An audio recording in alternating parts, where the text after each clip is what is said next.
Satu main tukar. Bateri masuk angin. Itulah. Bateri baru. Baru dah.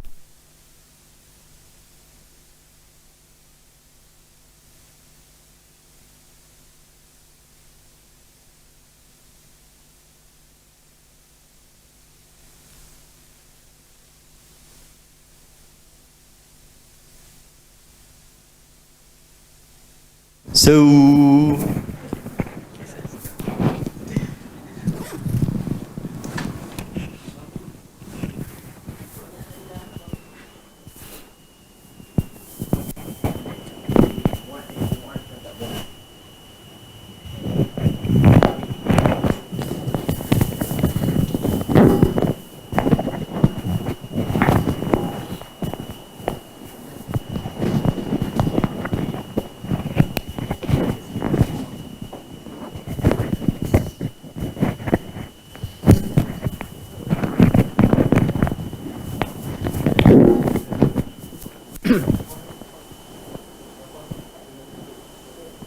testing, okay. Testing. Assalamualaikum. Ya, insyaallah.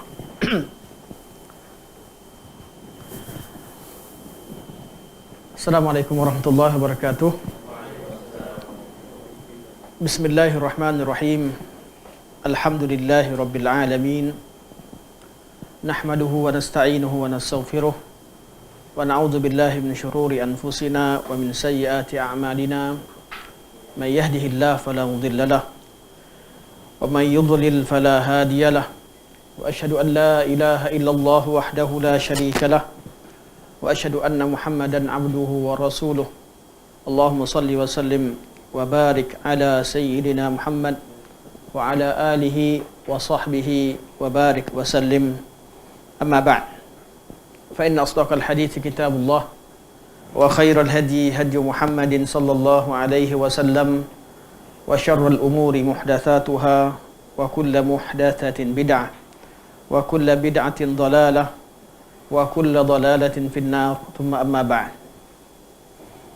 Pertamanya mari kita merafakkan setinggi-tinggi kesyukuran kepada Allah Subhanahu wa taala kerana dengan hidayah dan taufiknya dapat kita hadir dalam majlis ilmu, dan ini suatu nikmat yang besar yang Allah berikan kepada orang-orang yang beriman, iaitu mereka beriman atas dasar ilmu dan mereka tahu bahawa agama ini adalah agama ilmu.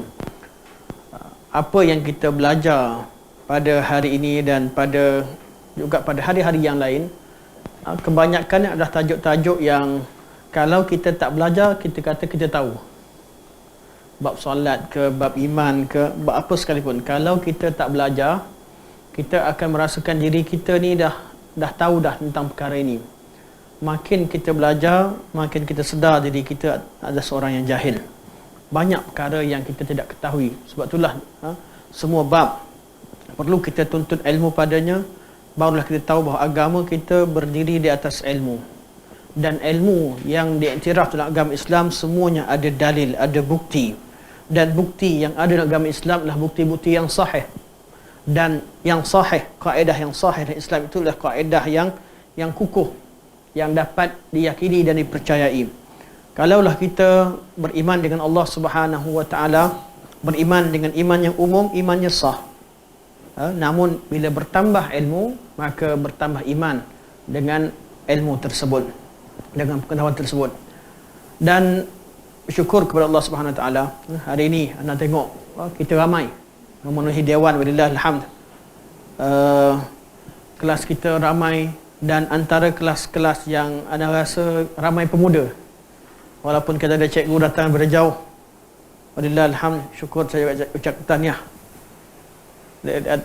bersama dengan isteri daripada Kuala Lumpur Baru, berjuang dengan usia yang kalau bandingkan kami, saya cikgu mungkin usia ayah atau atuk saya, tapi memandu bersama isteri daripada jauh, dan ini suatu perkara yang perlu kita syukuri.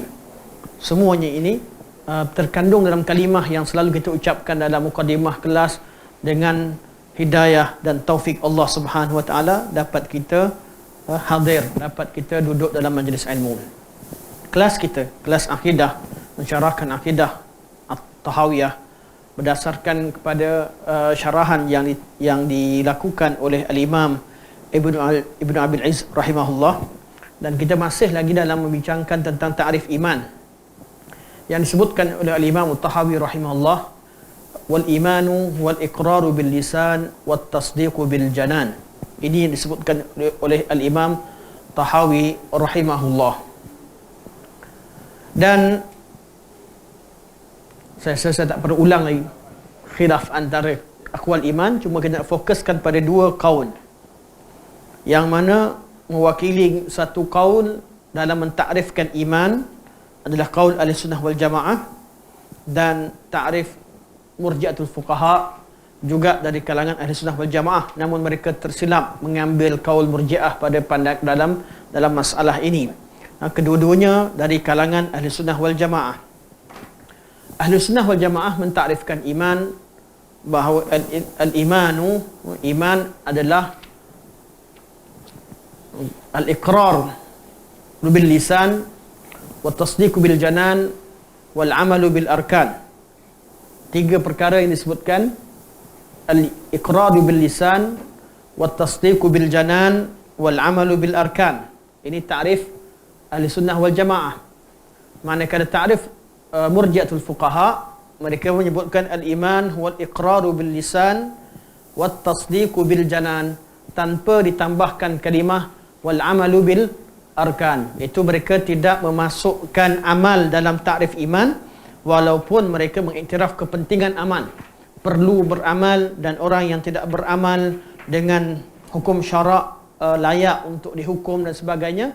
Namun mereka tak jadikan itu sebahagian daripada iman, mereka jadikan itu sebagai kelaziman iman. Manakala Ahlussunnah wal Jamaah menjadikan amal itu sendiri sebahagian daripada iman. Oleh kerana itu, maka oleh kerana kefahaman itu berwujud, sudah pasti ada sebab kenapa mereka berbeza. Kerana ulama-ulama dalam agama Islam ini, mereka tidak berbeza dan mereka tak duduk fikir satu pandangan, mereka tiba-tiba keluarkan perkataan, tak. Ketika mereka mentakrifkan, bila berlaku khilaf, artinya masing-masing bawakan dalil. Mereka mempunyai dalil yang dipegang. Mazhab Abu Hanifah mengemukakan 3 dalil utama yang kita dah sebutkan sebelum ini. Dalil pertama, okey, perlu tulis tak? Kita tulis tak? Okey. Saya ringkaskan apa yang kita belajar pada minggu yang lalu.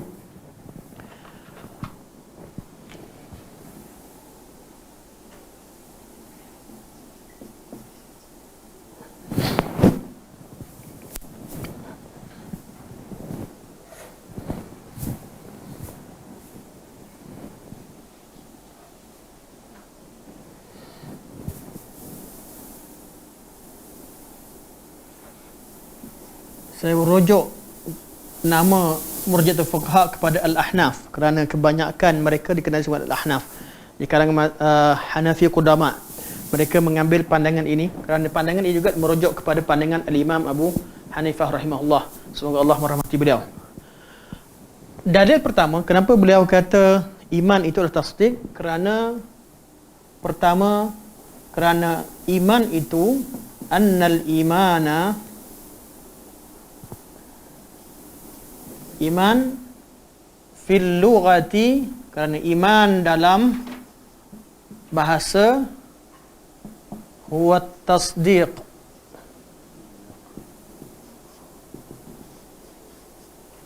Ini dalil pertama. Iman dari segi bahasa adalah tasdiq. Jadi tasdiq kat mana? Hati, membenarkan dengan hati. Dalil pertama. Dalil yang kedua, saya ringkaskan semua kaitan dalil-dalil ayat Quran saya tak bawa, saya nak ambil kesimpulan saja supaya kita faham. Yang kedua, anna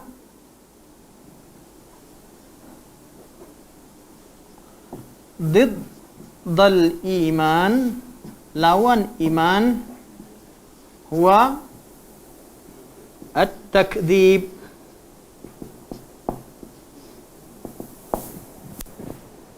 Iman artinya membenarkan. Ini kata Abu Hanifah bersama dengan pendukung beliau. Dari segi bahasa.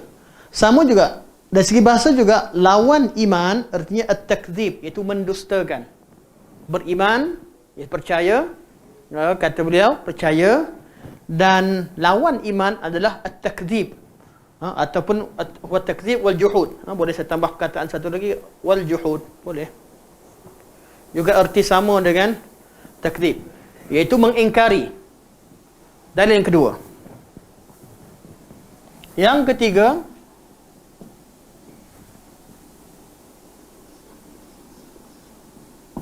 atful amal alal iman. Ni bolehlah nak masuk belajar Universiti Negara Arab, ambil poin ringkas ni. Syarah panjang-panjang, ambil poin ringkas, betul, cuma bubuh dalil kat bawah. Syarah sikit, ada sikit. Tapi asasnya tiga ni. Dan saya rasa buat macam ni lebih mudah untuk kita faham. Kerana perbincangan dalam teks dia agak kompleks. Jadi kita pecahkan pada tiga hujah utama yang dibawa oleh Abu Hanifah bersama pengikut beliau. Iman dari segi bahasa artinya tasdiq. Iman, tasdiq. Maka tasdiq tempatnya di hati. Asasnya adalah hati. Lawan iman, takdzib, iaitu mendustakan, wal juhud, mengingkari suatu perkara. Itu juga berlaku dalam hati. Atful amal alal iman. Dalam banyak ayat Quran, Allah sebut innal ladzina amanu wal ladzina amanu innal ladzina amanu wa amilus solihat wal ladzina amanu wa amilus solihat. Banyak ayat iman dan amal. Bila diatafkan artinya al-atfu yufidul mughayarah atau al-atfu lil mughayarah. Dua benda kalau diletakkan dan artinya dua benda yang berbeza. Di sana Uncle Amri dan cucu angkatnya. Betul? Contoh. Jadi dan artinya dua orang yang berbeza. Okey.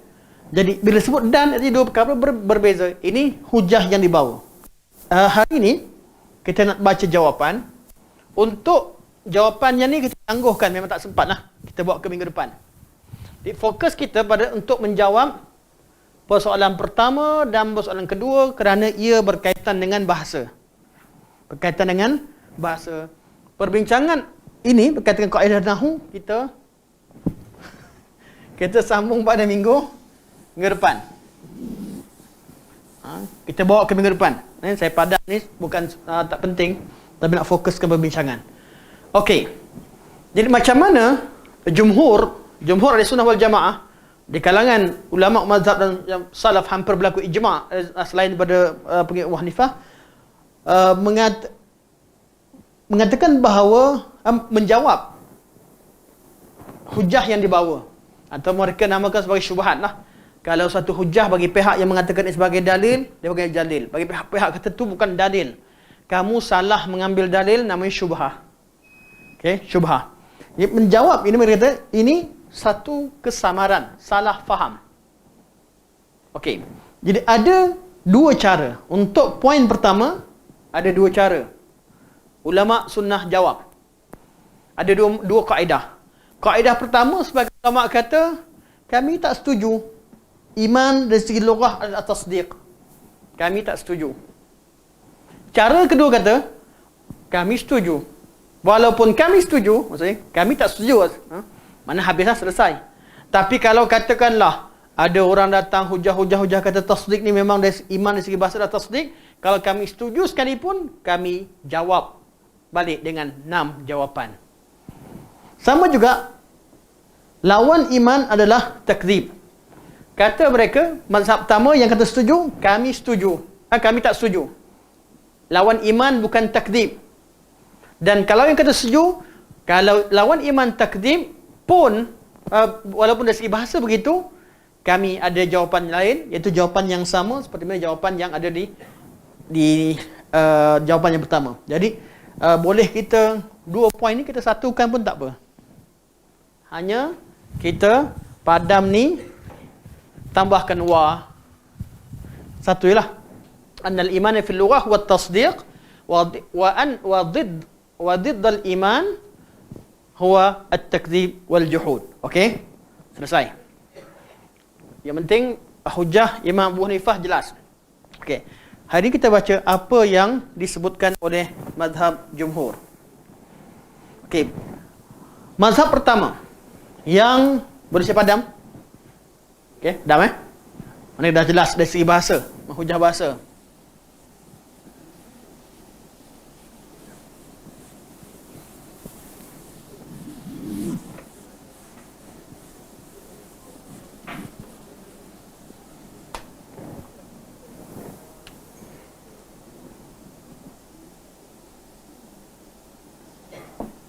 Nak tulis jumhur ke ahli sunnah?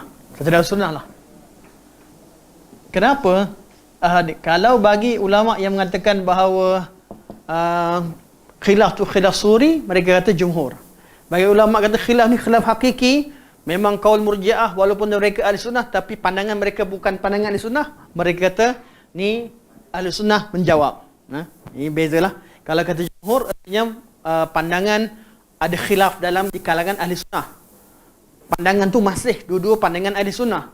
Tapi bagi kebanyakan ulama, pandangan itu bukan mewakili ahli sunnah. Walaupun ianya dikeluarkan oleh ahli sunnah, maka dibezakan. Mereka adalah murji'ah fuqaha, walaupun mereka ahli sunnah, tapi mereka mengambil pandangan murji'ah dalam bab ini, walaupun tidak seperti murji'ah yang lain.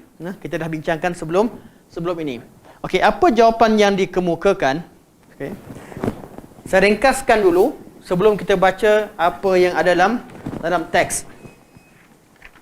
Okey, dua cara, dua mazhab. Kita tengok apa yang tersebut. Okey, ada dua wajah. Wajahan. Mana dua cara, dua kaedah ulama menjawab. Wajah pertama, al-man'u min at-taraduf.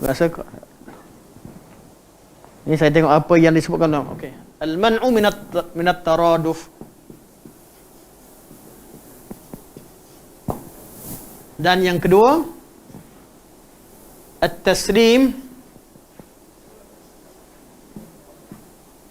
bit-taraduf.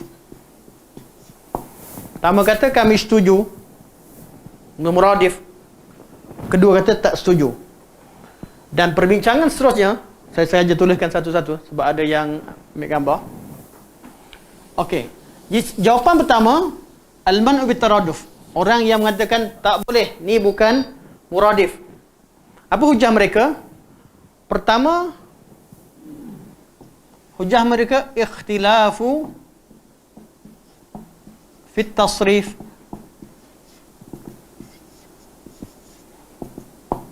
Dari segi bahasa, amana tak sama dengan saddaqah.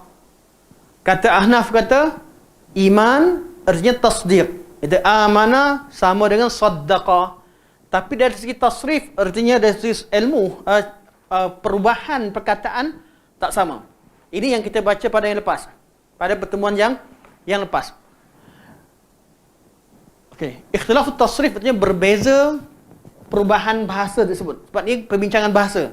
Kalau ia yang muradif, kebiasaannya sama. Maksudnya kalau saddaqa amana, saddaqa bihi amana bihi, saddaqa lahu amana lahu, dia masih sama. Tapi kalau tengok pada tasrif, tengok pada perubahan yang berlaku dalam binaan perkataan amana dengan saddaqa, berbeza. Kalau seseorang menyampaikan berita pada kita, kita percaya.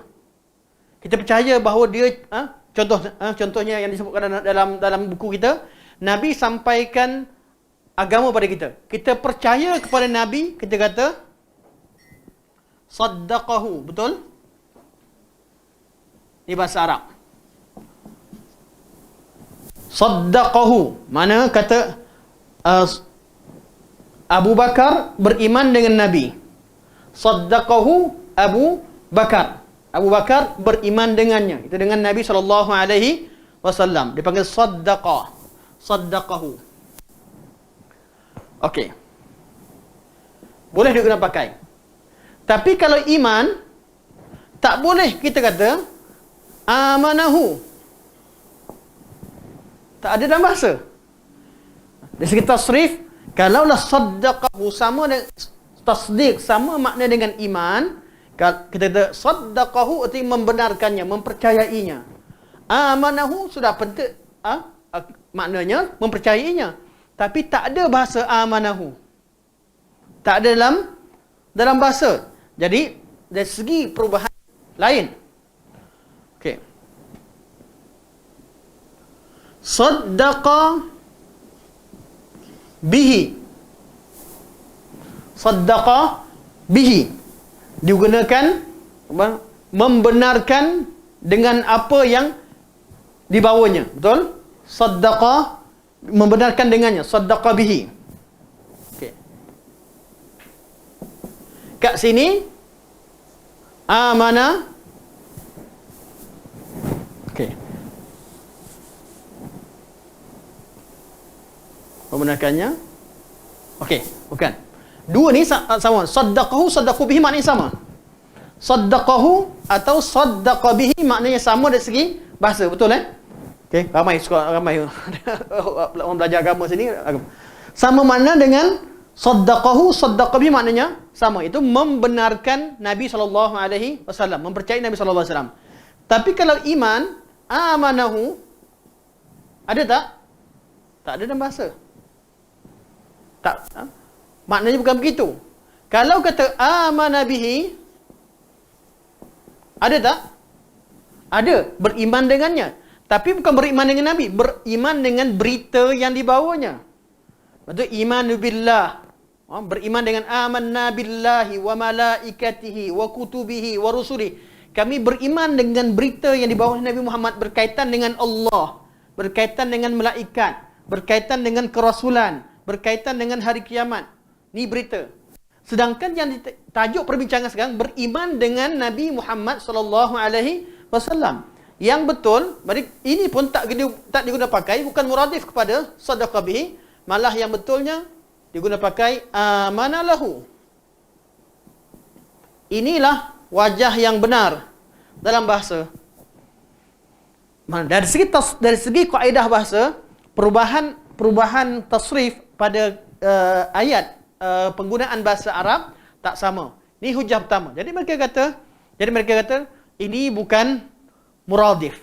Walaupun mereka semua akur bahawa makna tasdik wujud dalam iman, tapi bukan muradif.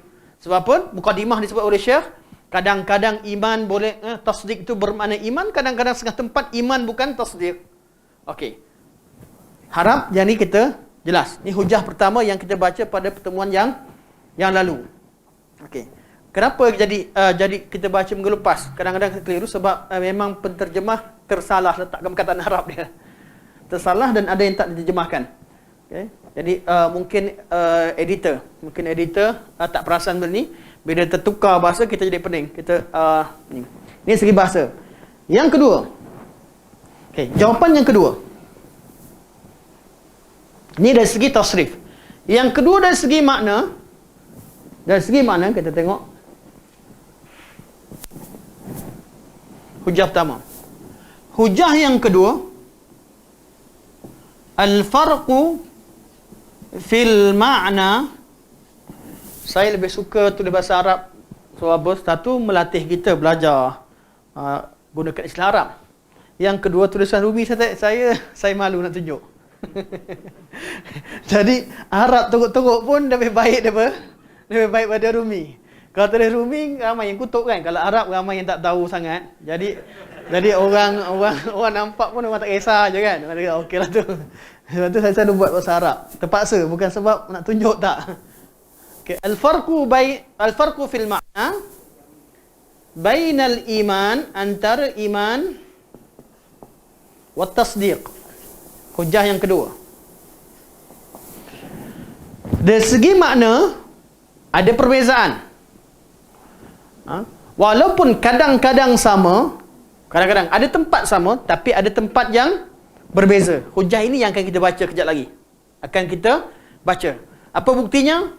Kita baca kat kitab. Sebentar lagi. Ada keadaan iman berbeza dengan tasdiq. Saya bagi bayangan dan bagi jawapan terus. Kesimpulan. Tasdiq diguna pakai untuk kita mempercayai semua perkara. Contoh, Kalau saya buat contoh minggu lepas, saya dapat contoh orang kata contoh lepas, isteri Abu Muaz tunggu di bawah. Isteri Abu Muaz tunggu suaminya di bawah. Kita percaya tak? Percaya. Kita saddaqahu. Benar. Ya, orang percaya. Saddaqahu. Mana seorang beritahu. Abu Muaz, isteri tunggu bawah tu. Jadi Abu Muaz percaya. Okey. Saddaqahu. Dia membenarkan orang yang sampai beritakan tadi. Tapi kalau perkataan gini tak boleh diganti dengan kata amanalahu. Tak boleh kata tak boleh digantikan dengan iman. Adakah dia percaya? Adakah tiap-tiap tempat percaya artinya tasdik? Tak. Berita, mana kalau orang beritahu pada kita, PRN Melaka, jangan sentuh. Tukar contoh lain. Ya?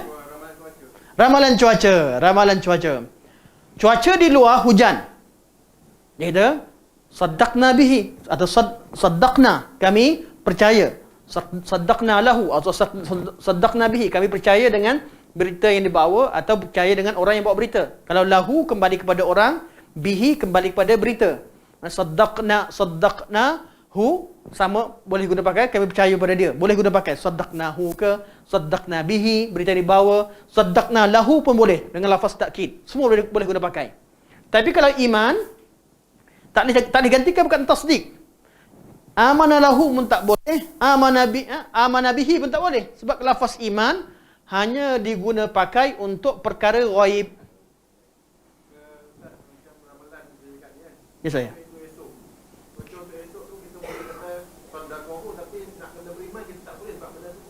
Betul. Saddaqahu berkaitan dengan umum. Kalau nak kata, tapi kalau membenar saddaqahu berkaitan perkara ghaib diguna pakai juga. Berkaitan dengan benda syahadah, benda yang zahir, dia pakai juga. Saddaqahu lebih umum. Amana lahu atau amana bihi hanya diguna pakai untuk tajuk berkaitan dengan perkara ghaib. Dari segi makna berbeza. Kalau nak dikatakan iman artinya tasdik si bahasa dan dipakai perkataan tasdik saja, macam mana dengan makna yang lain? Macam mana dengan perubahan-perubahan bahasa yang wujud? Jadi mereka hujah yang kedua, mereka kata dari segi bahasa pun iman tidak semestinya makna tasdik. Kalau maknanya berbeza, dia sama keadaannya seperti takrif iman dan Islam.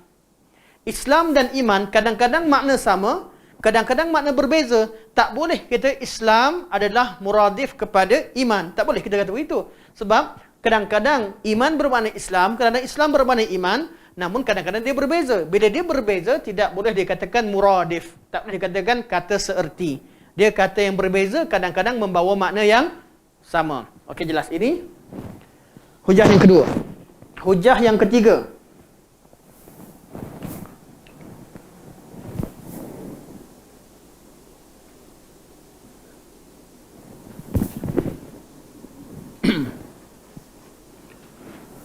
Okey.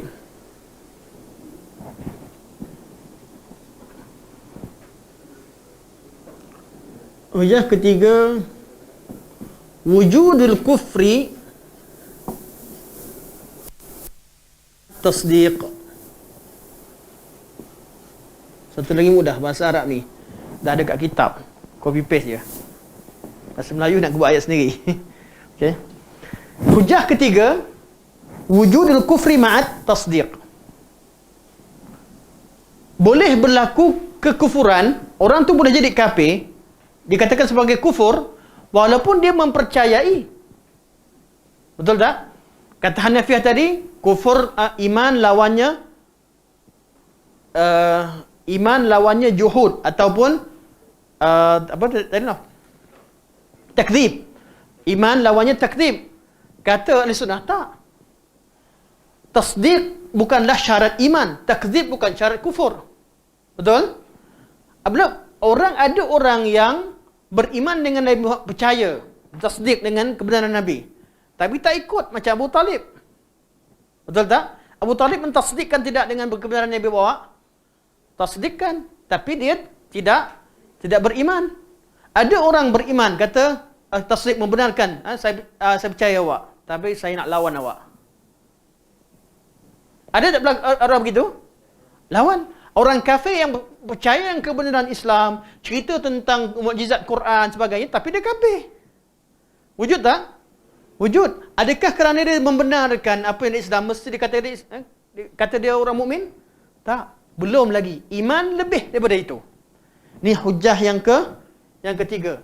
Tiga hujah ni menolak hujah pertama, menolak pandangan Abu Hanifah bersama dengan pengikut beliau dalam dari segi bahasa. Dalam bab ini wallahu alam kebenaran bersama pihak jumhur ataupun pihak Ahlussunnah wal Jamaah. Abu Hanifah wal Sunnah, jangan silap. Bila pun dekat Ahlussunnah, tapi bab ni kita bincang balik-balik, beliau tersilap dalam mentakrifkan iman. Zaman beliau takrifkan begitu sahaja, tak ada apa-apa.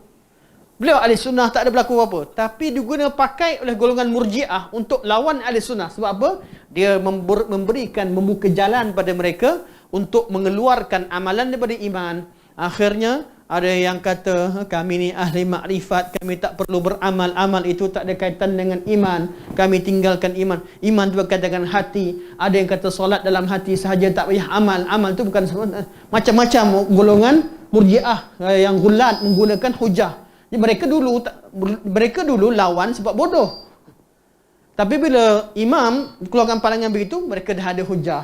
Cakap pun dah ada dalil. Padahal dalil itu dalil yang salah. Sebab tu tetap kita mengatakan bahawa bab ini kita perlu terangkan bahawa apa yang disebutkan oleh imam oleh Imam Abu Hanifah adalah satu hujah yang silap dalam masalah ini, kerana jumhur salaf, malah yang mewakili Ahlussunnah wal Jamaah secara umumnya, mereka tidak mengatakan iman sama erti dengan tasdiq.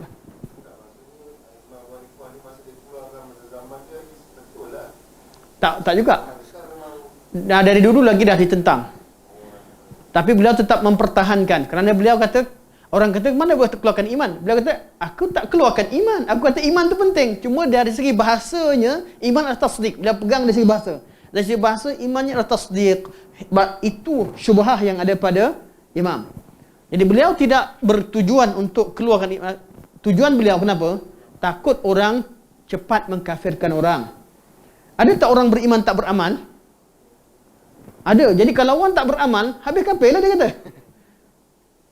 Kalau kalian masukkan amal dalam takrif iman, macam mana ada orang yang tak beramal, atau orang sekali sembahyang, sekali solat, orang puasa, tak tinggalkan puasa, jadi mereka ada kafir? Ini perbincangan yang satu lagi.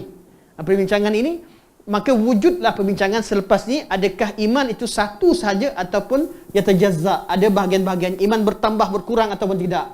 Ahli sunnah kata iman bertambah berkurang.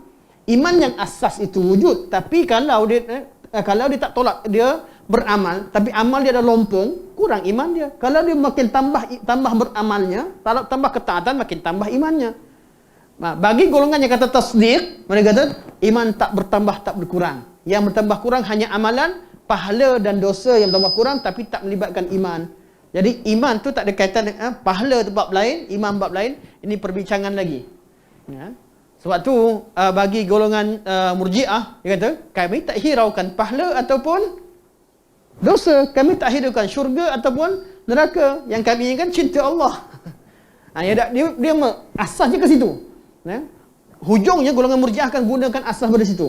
Dan dia akan bawa daripada masalah yang kecil, masalah yang biasa, simple, lama-lama jadi hujah sampai berwujudnya golongan-golongan ahli makrifat lah, ahli macam-macam yang tidak menghiraukan tentang amalan, malah menisbahkan amalan itu sebagai ilmu syariat. Kami ahli laduni, kami ni ilmu laduni, macam-macam masalah yang wujud kemudian. Sedangkan istilah ini tak pernah wujud pada zaman salaf. Zaman Abu Hanifah pun tak wujud.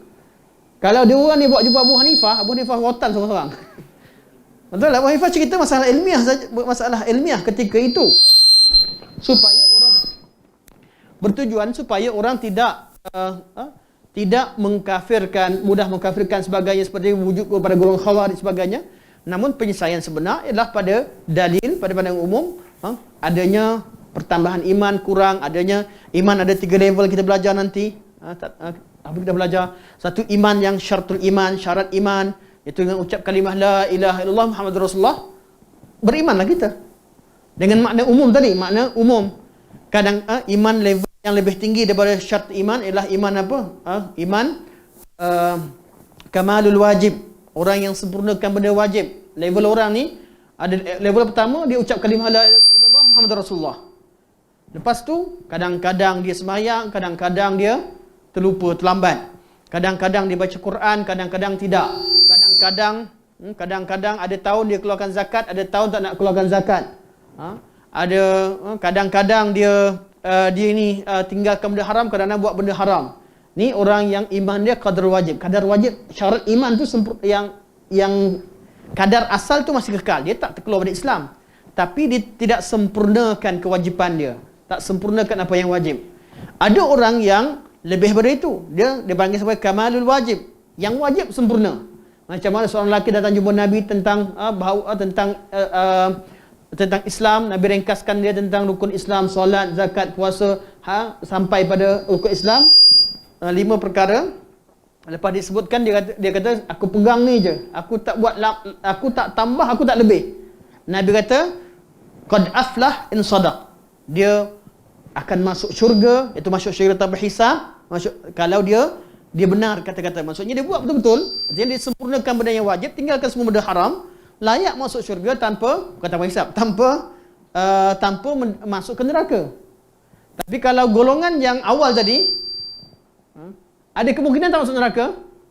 Ada kemungkinan, kena timbang dulu, kena tunggu syafaat dulu. Ada fi masyiatillah, berada masyiatillah.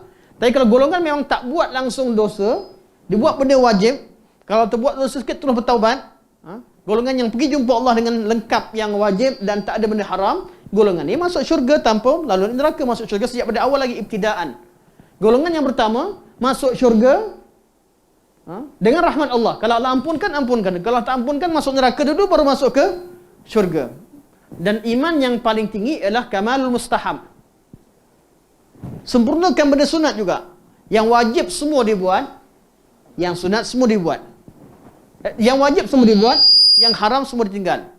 Yang sunat, selagi dia mampu dan dia tahu, dia akan buat. Dia tak ada tinggalkan satu benda sunat pun.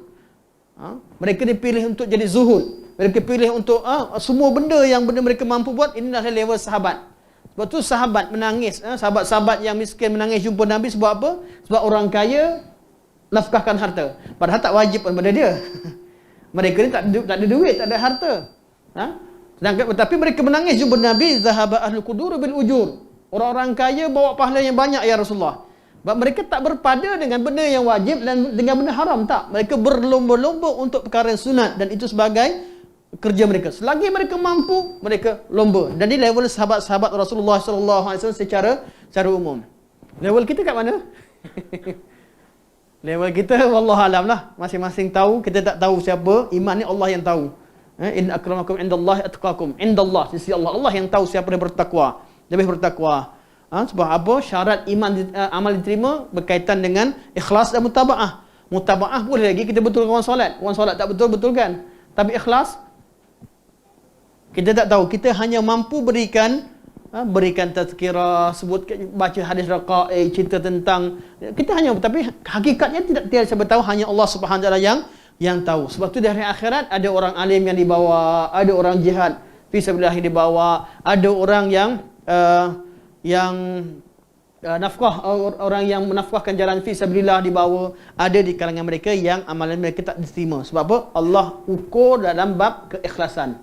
Wa husila ma fis sudur. Hari itu Allah bongkarkan segala yang ada dalam hati. Betul, saya bab ni saya cerita, saya ada 4 surah dalam Quran berturutan yang cerita tentang jenis-jenis hisab. Surah Al-Qari'ah, At-Takatsur, surah Zalzalah dan surah apa lepas dia? Satu surah Al-Adiyat. Okay? Semuanya cerita tentang jenis-jenis hisab, ya. Faman ya'mal mithqala dzarratin khairan yarah wa man ya'mal mithqala dzarratin syarran yarah. Allah kata diperlihatkan. Sekecil-kecil benda akan diperlihatkan. Okey, itu benda kalau boleh nampak. Ada benda yang diukur dari segi berat dia. Fa amma man thaqulat mawazinuhu fa huwa fi 'ishatir radiyah. Allah ukur pula dia punya berat dia. Ada benda kecil pada pandangan orang, kecil tapi berat di sisi Allah Subhanahu Wa Taala. Kalimah la ilaha illallah banding dengan banyak zikir bid'ah, yang mana lebih bagus? La ilaha illallah. Zikir-zikir yang susah-susah sampai kena melompat, kena apa semua sekali, dan benda yang tak warid, banding dengan satu kalimah la ilaha illallah, yang mana lebih baik? La ilaha illallah, walaupun kecil, walaupun nampak sedikit. Jadi ada amalan yang ditimbang di mizan jadi berat. Ada orang bawa amalan banyak, letak kat mizan haba'an mansura, tak ada nilai sisi Allah Subhanahu wa taala. Itu cara hisab yang kedua. Ada hisab, Allah hisab dalam berkaitan dengan hati kita. Surah Al-Adiyat, afala ya'lamu idza bu'thira ma fil qubur wa hussila ma fis sudur. Pada hari itu bumi keluarkan segala isinya, hati, isi kandungan hati kita juga akan dibongkarkan oleh Allah Subhanahu wa taala. Ini cara hisab. Allah nak hisab pula dalam hati ni, tak ada siapa tahu, Allah yang tahu. Ketika itu Allah hisab amalan manusia. Dan terakhir sekali yang surah At-Takatsur. At-Takatsur cerita tentang apa? Cerita tentang akhir sekali, summa latus'alunna yawma idzin 'anil na'im. Dah cerita tentang diri kita ni, apa yang kita buat yang dilihat, apa kualiti amalan yang ditimbang, dah cerita berkaitan dengan ikhlas sebagainya. Allah kira pula nikmat yang Allah beri. Summa latus'alunna yawma idzin 'anil na'im. Hari itulah nikmat apa? Isteri kita jadi musuh kita, masa itulah anak kita jadi musuh kita. Makin rapat dengan kita, makin lawan. Makin banyak hujah.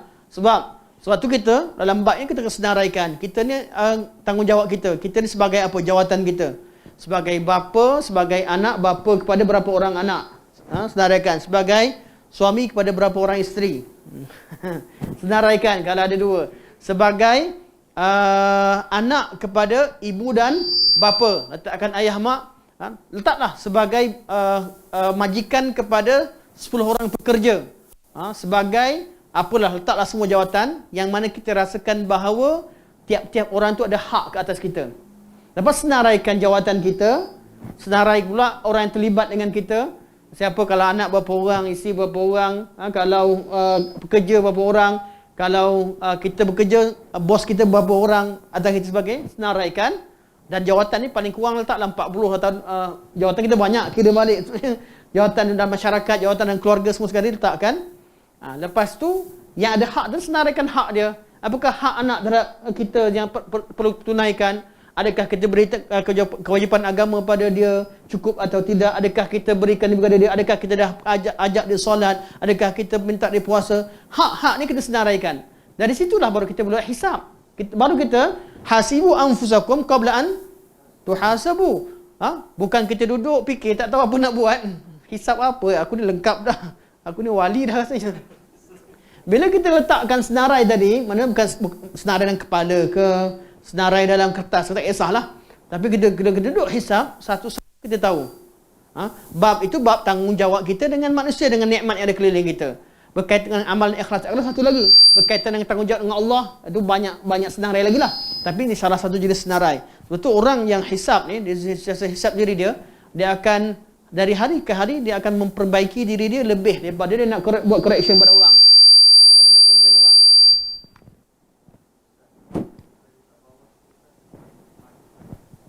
Okey.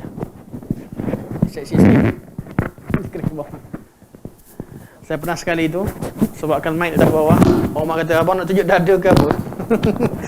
Yang komplain pertama sekali rumah. Okey dah macam ni. Okey. Ni kena tak? Okey. Sebenarnya tajuk tadi tak ada kaitan dengan tajuk, kaitan iman je lah. Tapi maksudnya, kalau kita bincangkan detail, tajuk iman bukan sekadar khilaf. Masalah dalam akidah yang kita belajar ni, kita belajar masalah khilaf. Tapi sampai pada bab tertentu, bila kita baca ayat Quran dan hadis, Quran dan hadis tak fokuskan pada khilaf, dia fokuskan kepada konten sebenarnya.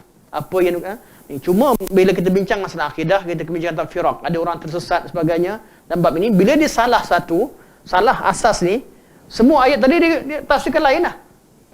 Macam mana cari jalan lari dia? Yang mana sesuai dengan dia terima, tak sesuai dia kata majas. Betul tak? Yang sama dengan dia terima, yang tak sesuai dia kata majas. Habis macam mana? Takwilkan sesuai dengan apa yang dia nak. Itu benda basic yang berlaku dalam cara menafsirkan Quran. Sebab tu bila kita tafsir Quran, kita perlu tengok dulu manhaj penulis. Siapa yang menulis manhajnya, kaedah-kaedah asas. Bila kita ada usul, mana tahu manhaj yang betul, bila kita baca tafsir, kita tahu penulis ini bermazhab sekian-sekian. Jadi kalau beliau tersalah, kita kata kesalahan beliau bab ni, kita semoga Allah ampunkan beliau. Kita tengok pada bab yang bermanfaat. Sebab tu pengajian akidah sangat penting. Kita nampak macam simple, tapi dia melibatkan perbincangan seterusnya. Macam saya sebut lepas, orang yang menentang Tauhid 3 sebab apa? Antara ahli ilmu dia yang menentang Tauhid 3, sebab Tauhid 3 memasukkan amalan dalam iman. Betul tak? Sedangkan mereka takrifkan iman tak ada kaitan dengan amalan. Amalan tu benda sampingan. Mereka kata kalau orang dah beriman dengan Allah, takkan dah dia pakai tangkal. Kita tak. Kita kata pakai tangkal tu melibatkan syirik. Sama syirik dalam amalan. Bukan syirik mengeluarkan etikad yang keluarkan daripada Islam lah.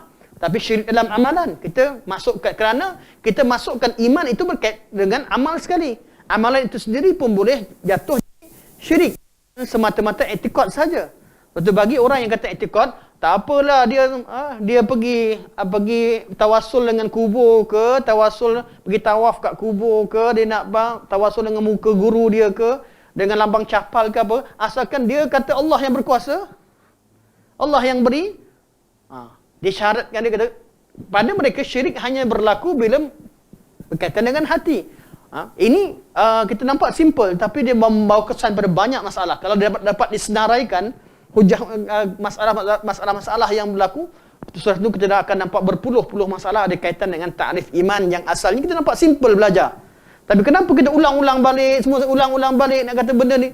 Iman tu melibatkan 3 komponen dalam diri kita, etikad dengan hati, ikrar dengan lisan, amal bil arkan. Bawa ayat Quran depan ni, Ibn Abil Is akan bawakan ayat Quran begitu banyak. Kenapa beliau nak pentingkan sangat? Ni takrif je pun. Tak. Kita yang tak tahu nampak tak penting. Tapi bila menang kat sini, insya-Allah untuk bab seterusnya mudah. Tapi kalau kat sini kita mengaku kalah, akur, dia akan jadi masalah lain. Sebab tu bagi saya, orang yang cuba menghapuskan Tauhid 3 dalam silibus itu, mereka mempunyai agenda yang besar di sebaliknya. Sebab tu orang kata, tak payahlah Ustaz, kita yang penting. Tak.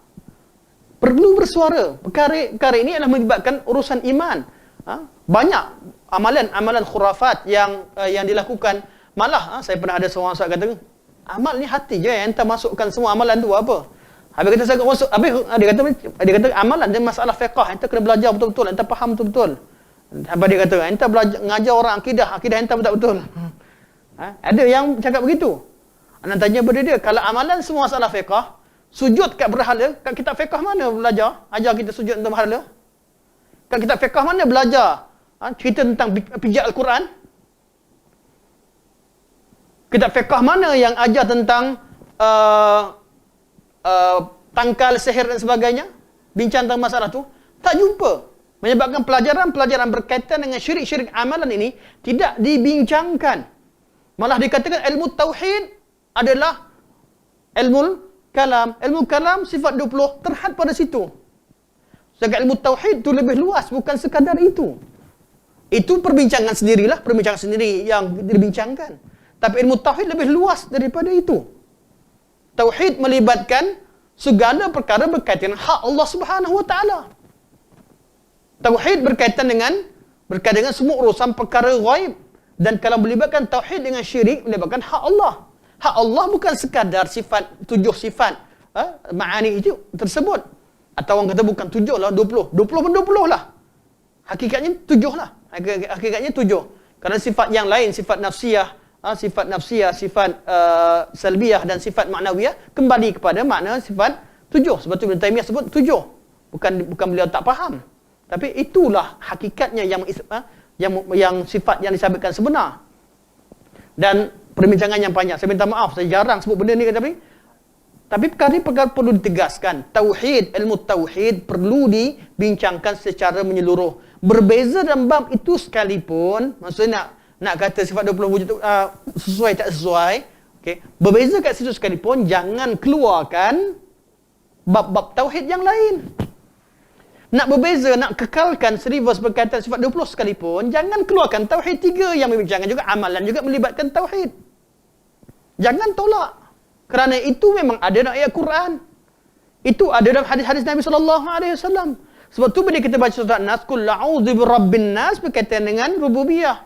Malikin nas berkaitan dengan asma' sifat. Ilahin nas berkaitan dengan uluhiyah. Alhamdulillahi rabbil alamin berkaitan dengan rububiyah. Ar-Rahmanir Rahim berkaitan dengan asma' sifat nama Allah Ar-Rahmanir Rahim. Maliki yaumiddin, Ar-Rahmanir Rahim Maliki yaumiddin berkaitan asma' sifat. Iyyaka na'budu wa iyyaka nasta'in berkaitan dengan uluhiyah. Ya ayuhan nasu ubudu rabbakum, uluhiyah. Dan kita tahu uluhiyah macam mana nak buktikan uluhiyah dengan rububiyah. Ya ayuhan nasu ubudu rabbakum alladhi khalaqakum walladhina min qablikum la'allakum tattaqun.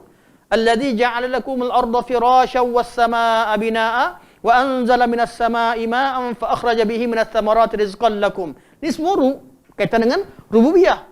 Maka Allah tegaskan di hujung selepas Allah arahkan ubudu, kat hujung Allah kata fala taj'alu lillahi andada wa antum ta'lamun. Jangan syirikkan Allah sedangkan kamu mengetahui. Itu mengetahui tentang ketuhanan Allah Subhanahu wa taala. Perintah Allah sebenar berkaitan dengan uluhiyah. Dibuktikan dengan rububiyah. Sembahlah Allah yang ciptakan kamu. Bukan tolak. Tauhid 3 bukan bererti pecahkan tauhid jadi 3. Tak. Untuk membuktikan kelazimannya. Sebagaimana kita percaya Allah yang ciptakan kita, dan Allah yang memberi manfaat kepada kita, yang boleh memudaratkan kita, kenapa kita pergi pada yang lain? Kenapa sembah yang lain? Kenapa minta yang lain? Kalau kita Allah Maha mendengar, kenapa perlu bertawassul dengan yang lain? Kalau tawassul untuk amalan diterima, Nabi ajar. Nak beramal supaya doa kita terima, Nabi ajar supaya kita serutlah nama-nama Allah yang warid sesuai dengan permintaan kita. Tawassul dengan asma' sifat. Nabi juga ajar bertawassul dengan amal soleh yang kita lakukan. Nabi bawakan cerita berkaitan dengan 3 orang lelaki di dalam gua. Mereka bertawassul dengan amal soleh mereka. Nabi ajar. Bukan tak ada tawassul kalau nak Allah terima amalan. Dan Nabi juga ajar bertawassul dengan orang soleh yang masih hidup. Nabi pesan supaya Umar minta doa dengan Uwais Al-Qarni. Ibnu Abbas bertawassul, Umar bertawassul dengan Al-Abbas. Selepas Nabi wafat. Ini diajarkan oleh Nabi SAW, dilakukan oleh sahabat. Kalau nak tawassul dalam bab supaya amalan diterima, ada caranya. Bukan tawassul cara jahiliah. Yang menjadikan berhala sebagai perantaraan diri dengan Allah. Bukan tawassul cara Nasrani yang menjadikan pendeta-pendeta yang mengampunkan dosa, baru dia yang minta kepada Allah. Dengan alasan kita ni tak layak minta dengan Allah. Cara tu salah. Tawassul mesti cara yang dibenarkan syarak. Sebab tu dalam beribadah kita kepada Allah, kita direct dengan Allah Subhanahu wa taala. Tapi dalam bab-bab tertentu, bab doa bab tertentu, kalau nak bertawassul, tawassul dengan cara disyariatkan. Bukan bebas. Bukan bebas. Bawa muka syekh letak, renungkan muka dia. Iman kamu bertambah, syaitan akan takut. Inilah tauhid yang sebenar. Apa dia?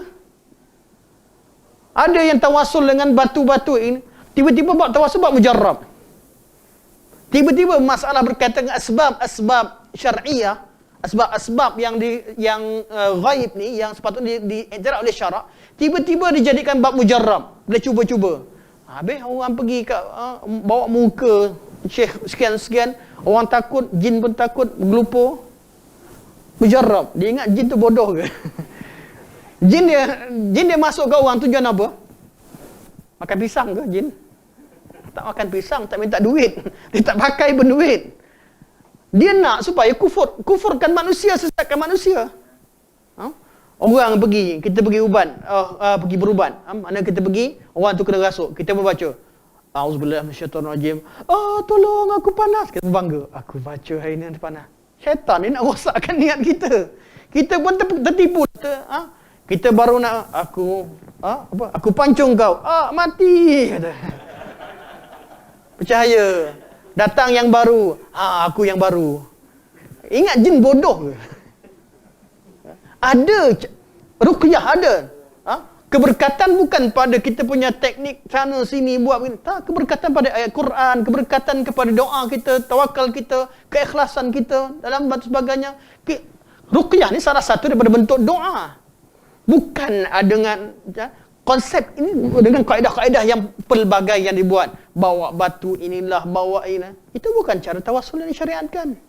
Kecuali dengan bahan-bahan yang diketahui secara mujarab je. Diketahui bahawa jin tak suka, contohnya disebutkan oleh sebagian ulama, dibenarkan dalam bab perubatan.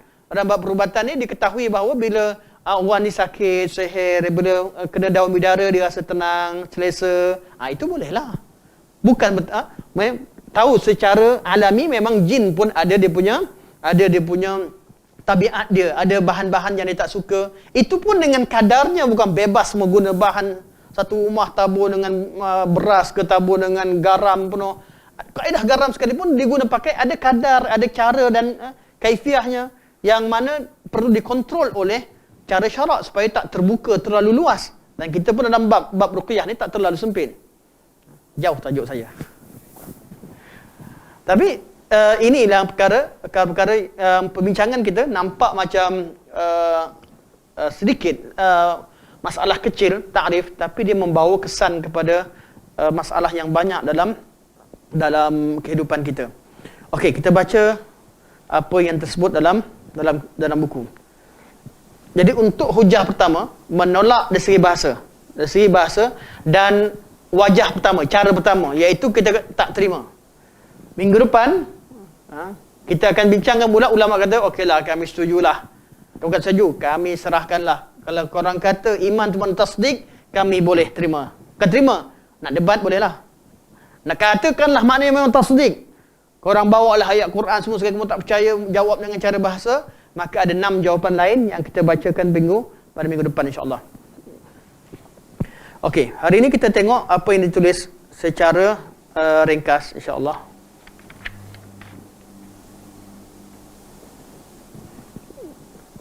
Ada perbezaan. Okey, kita tengok bawah tu. Kesimpulannya, orang tidak berkata amantuhu. Maksudnya kalau nak kata beriman dengan seseorang, dia kata amantuhu.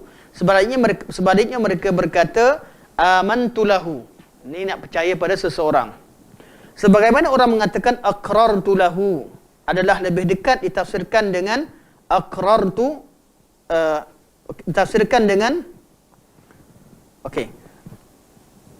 Kat sini ada kesilapan yang perlu dibetulkan. Okay. Kesimpulannya orang tidak berkata amantuhu. Sebaliknya mereka berkata amantulahu. Jadi amantulahu itu seperti aqrartulahu maknanya. Amantulahu artinya aqrartulahu dalam bahasa. Maksudnya kalau kata ulama, kalau nak kata tasdik dengan ikrar lebih dekat sebenarnya kalau nak maknakan dengan iman. Ikrar tu lebih tepat berbanding dengan tasdik kalau nak berikan makna iman. Jadi orang akan berkata amantulahu, tidak berkata amantuhu. Sebab kalau saddaqa dia kata saddaqtuhu, tapi orang tak kata amantuhu, orang kata amantu lahu. Lam diguna pakai. Kenapa? Sebab ayat Quran kita baca atas tu. Allah kata yu'minu billahi wa yu'minu lil mu'minin. Mereka beriman dengan Allah. Itu berita yang dibawa oleh Nabi sallallahu alaihi wasallam berkaitan dengan Allah Subhanahu wa taala. Wa yu'minu lil mu'minin, dan mereka mempercayai orang beriman. Jadi dibezakan dari segi penggunaan bahasa yu'minu bi dengan yu'minu li. Okey. Yu'minu bi untuk berita yang dibawa, yu'minu li untuk orang yang membawa berita. Kita percaya pada orangnya. Okey. Jadi kesimpulannya orang tidak berkata amantuhu, sebaliknya mereka berkata amantulahu. Sebagaimana orang mengatakan aqrartulahu. Okey. Selesai kat situ. Titik. Kalau tak ada titik itu, buatkan nuktah. Kemudian kita sambung ayat baru. Adalah lebih dekat ditafsirkan dengan aqrartu lahu berbanding ditafsirkan dengan saddaqtuhu. Dan saddaqtu lahu. Okey. Kat situ, kat buku tu tulis lain, betul?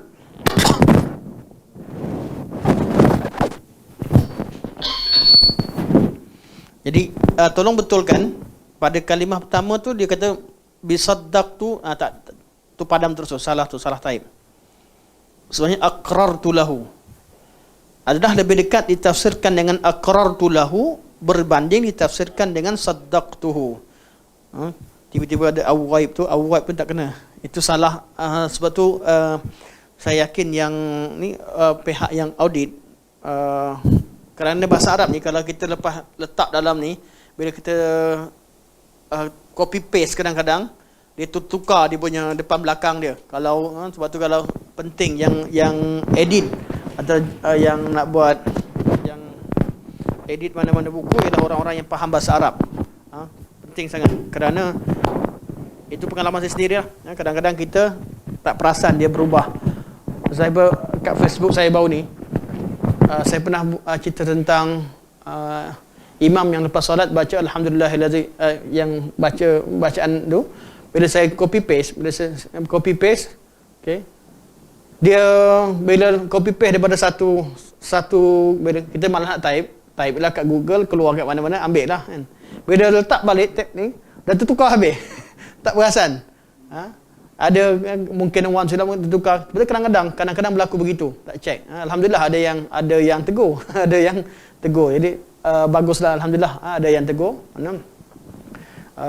Lafaz tersebut. Jadi dalam bahasa, dalam tulisan Arab ni kadang-kadang berlaku begitu. Terutamanya bila bercampur dengan Rumi. Kalau Arab ni tak masalah. Tapi Arab campur dengan Rumi, kurungan-kurungan ni, dia akan bawa dia lari. Jadi pada kurungan pertama tu tulis adalah lebih dekat ditafsirkan dengan aqrartu lahu berbanding ditafsirkan dengan saddaqtuhu. Okey. Buat titik lagi. Buat apa? Noktah lagi. Ya? Yang tukar, yang kataan tu bi saddaqtu dan tukar pada aqrartu lahu. Aqrartu lahu. Ditafsirkan dengan awaib tu ada. Awaib terkena mana tu? Tersalah taib tu. Yang betulnya adalah dengan saddaqtuhu. Okey, dan nuktah. Kemudian di samping kedua-duanya ada perbezaan kerana perbezaan antara kerana perbezaan antara kedua-duanya itu adalah sabit dalam maknanya. Walaupun kita kata aqrartu lahu dengan amantu lahu, ataupun ni dua perkataan ni, aqrartu dengan amantu, walaupun kita kata boleh, tapi maknanya juga berbeza pada setengah keadaan. Juga saddaqtu. Okey. Ini kerana semua orang yang memberitahu tentang perkara yang dapat disaksikan, itu perkara syahadah atau perkara ghaib, akan dinamakan akan digunakan kalimah saddaqtu. Kalimah saddaqtu. Ini semua yang saya syarahkan tadi. Sebagaimana dikatakan juga terhadapnya kadzabtu. Maksudnya kalau orang percaya, kita percaya padanya, saddaqtu, kita nafikan, kita kadzabtu. Ataupun kita kata pada dia sadaqta kadzabta. Nak letak saddaqtu pun boleh, sadaqta pun boleh. Sadaqta artinya kamu dah betul lah, apa yang kamu cakap dah betul. Ataupun kata saddaqtuhu, aku mengiyakan apa yang dia katakan. Jadi kalimah saddaqa digunakan pakai untuk semua, yang ghaib ke atau yang syahadah. Tapi kalimah begitu juga mendustakan. Kadzabtuhu, maksudnya kadzabtuhu perkara ghaib ke, perkara syahadah ke, orang yang dustakan dia tak terima, boleh gunakan kadzabtuhu. Orang yang mengatakan langit di atas kita, maka akan dikatakan kepadanya saddaqta. Kamu betul. Langit di atas, saddaqta. Saddaqta wa barirta. Bila kata as-salatu khairum minan naum menurut mazhab Syafi'i. Walaupun rajihnya kita ulang balik as-salatu khairum minan naum. Tapi menurut mazhab Syafi'i kerana mereka menerima riwayat tersebut, malah itu adalah ijtihad sebenarnya, tapi dia sebut setengah riwayat yang tidak sabit. Sadaqta wa barirta. Bararta salah satu wajah luah, tapi lebih dari segi bahasa barira itu lebih tepat dengan barara. Mana barun, mana bir tu asal dari barira atau barara, ada khilaf ulama. Yang rajihnya asal dari barira. Sadaqta wa barirta. Itu dari segi bahasa lah. Dari segi riwayat tak sabit. Jadi kalau orang tu cakap benda betul, kita kata sadaqta. Sama ada benda tu ghaib ke, benda syahadah ke, boleh guna pakai. Sebaliknya lafaz iman hanya digunakan pada perkara ghaib sahaja. Kita akan mengatakan kepada orang yang beritahu matahari telah terbit dengan saddaqnahu, dan kita tidak mengatakan kepadanya amanna lahu. Kerana ia mengandungi makna ini satu lagi. Kerana ia mengandungi makna tenteram. Tuliskan bukan tenteram, tulis al-amnu, senang. Al-amnu. Al-iman berasal daripada al-amnu. Sebab tu lebih baik tidak diterjemahkan. Dia letakkan kurungan kalimah Arab, al-amnu. Al-amnu, tenteram tu, al-i'timan atau al-amnu. Al-i'timan, kalimah Arab juga, yang merupakan pecahan dari kalimah al-amnu. Al-i'timan, iaitu merasa tenteram dan percaya pada seseorang. Kalau kita kata, kita sekarang kita percaya tak pada Nabi? Beriman tak dengan Nabi? Iman. Sebab apa? Sebab kita rasa tenteram, rasa tenang dengan Nabi SAW. Apa yang Nabi sampai pun kita terima. Itu makna iman sebenar. Jadi, maksud lebih kepada makna thiqah. Iman ni, makna ketika percaya kepada Nabi SAW, maka apa sahaja yang Nabi sampaikan, kita beriman dengannya. Itu makna al-amnu. Kita rasa aman, kita rasa tenang dengan dan tentram, betul lah makna tentram serum, dengan dengan yang membawa berita, itu yang Nabi Muhammad SAW.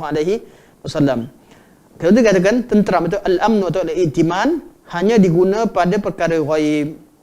Kalimah itu hanya digunakan perkara ghaib. Maknanya kalau orang tu berkaitan dengan sadaq tu, kita kena cek betul tidak berita isteri tunggu bawah, matahari ke atas bawah tu kita boleh cek. Tapi kalau benda ghaib kita percaya, artinya hanya berkaitan bila adanya rasa kita bukan percaya berita ghaib, kita tak tahu macam mana ghaib, betul tak betul.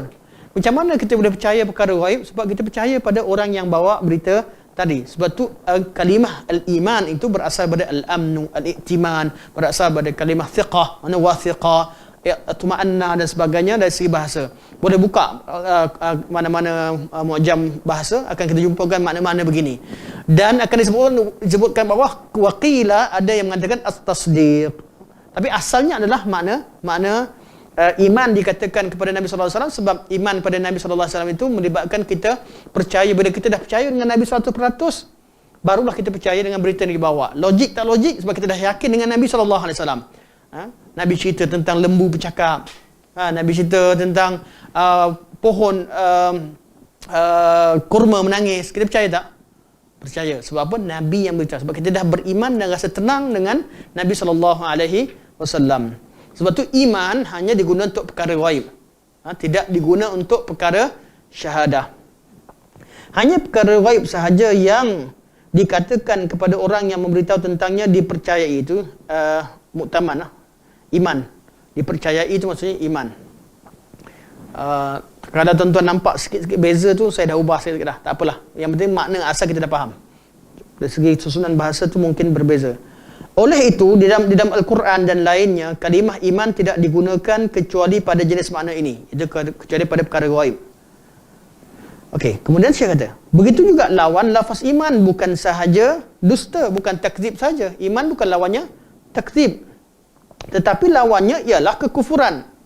Juga tu buang, lawannya yang sebenar adalah kekufuran. Iman lawannya bukan takzib macam mana dikatakan oleh Abu Hanifah. Iman lawannya kufur. Betul tak? Orang beriman lawannya orang kafir, bukan orang yang tak percaya. Percaya itu sebahagian daripada iman. Betul, iman sebenarnya al-iman lawannya al-kufru, bukan al-iman lawannya al-juhud ataupun al-takzib. Jadi perlu dibetulkan. Jadi iman, lafaz iman bukan lawan lafaz iman bukan dusta, tetapi lawannya ialah kekufuran. Sahaja tu buang, juga pembuang. Disitu dah sahaja. Lafaz iman bukan dusta, tetapi lawannya ialah kekufuran. Sedangkan kekufuran tidak dikhususkan hanya pendustaan. Maksudnya kafir, kufur, tak semestinya dia mendustakan. Macam mana kita sebut tadi lah, contoh tadi. Ada juga orang kafir, walaupun dia membenarkan, dia tidak mendustakan. Sebaliknya, sekiranya ada orang berkata kepada Nabi SAW, jika ada orang kata, aku tahu engkau seorang yang benar, tapi aku tidak akan mengikut engkau. Sebaliknya aku memusuhi, benci dan menyalahi engkau. Maka orang ini menjadi kufur lebih dahsyat lagi. Walaupun dia beriman, percaya tentang kebenaran yang dibawa Nabi SAW. Maka dengan itu dapat diketahui bahawa iman bukan semata-mata tasdik. Iman bukan semata-mata tasdik. Dan kekufuran juga bukan semata-mata pendustaan. Sebaliknya, sebagaimana kekufuran boleh berlaku disebabkan oleh pendustaan, maka ia juga boleh berlaku disebabkan oleh menyalahi dan memusuhi tanpa disertai oleh mendustakan, tanpa disertai oleh mendustakan. Begitu juga dengan iman. Ia bermakna tasdik, mentaati dan mengikuti dan mengikut. Tasdik juga terlaksana dengan perbuatan sebagaimana sabit dalam Sahih Bukhari. Okey. Sebagaimana tasdik? Okey, sekarang sampai sini dulu. Sampai sini gariskan, minggu depan kita sambung. Tasdik terlaksana dengan perbuatan, itu adalah berkaitan dengan poin orang yang kata kalaulah tasdik itu betul sekalipun, Ini dia, jawapan pertama dah sampai dah itu. Sampai sini kita akan bersama minggu depan. Kalaulah tasdik membenarkan itu iman artinya tasdik sekalipun, kami serahkanlah bab bahasa ni dah bincang lama-lama. Tak apalah kamu percaya tak percaya. Tak apalah kami terpaksa dah ikut kamu. Terpaksa ikut hujah kata iman tu artinya tasdik sekalipun. Tasdik pun berlaku dengan perbuatan. Membenarkan tak semestinya dengan hati. Membenarkan juga berlaku dengan perbuatan. Sebagaimana hadis Nabi ni. Nabi kata dua mata berzina. Zina mata adalah dengan melihat, dua telinga berzina, zina telinga adalah dengan mendengar, itu dengan perkara haram lah, dengan perkara haram, tengok benda yang haram, benda yang bukan lihat perzinaan atau perkara haram sebagainya, lihat ni semua mata berzina, telinga juga mendengar, boleh berzina, wal faraj dan kemaluan yusaddiqu dzalika wa yukatibuhu, kemaluan yang akan yang membenarkan atau mendustakan. Ada orang tengok sampai ke tahap wali'azubillah dia berzina. Kemaluan tu membenarkan apa yang dibuat oleh matanya. Ada orang yang tengok kemudian dia kemaluan ni tidak melakukannya. Artinya dia terhad kepada dosa-dosa yang kaitan dengan mata, dia tak sampai kepada zina yang dengan mafhum syarak sebenar. Jadi tasdik juga Nabi guna pakai wal farju yusaddiqu dzalika wa yukadzibu. Jadi yusaddiqu membenarkan juga berlaku dengan perbuatan, iaitu perbuatan seseorang itu berzina. Kemaluannya berzina ini yang disebutkan Nabi sallallahu alaihi wasallam. Ini wajah pertama dan kita akan ulang balik. Ulang balik untuk pertemuan yang depan, minggu depan ada 6 jawapan ulama ahli sunnah wal jamaah ketika nak jawab untuk sekadar berhujah. Kalau nak berhujah juga ada jawapan-jawapan, ada 6 cara yang ditemukan dalam kitab-kitab mereka menjawab golongan murji'atul fuqaha dalam masalah ini. Okey. Ada soalan, kita buka pada soalan insya-Allah.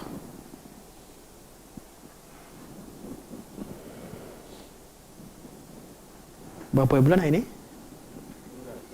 12. 15.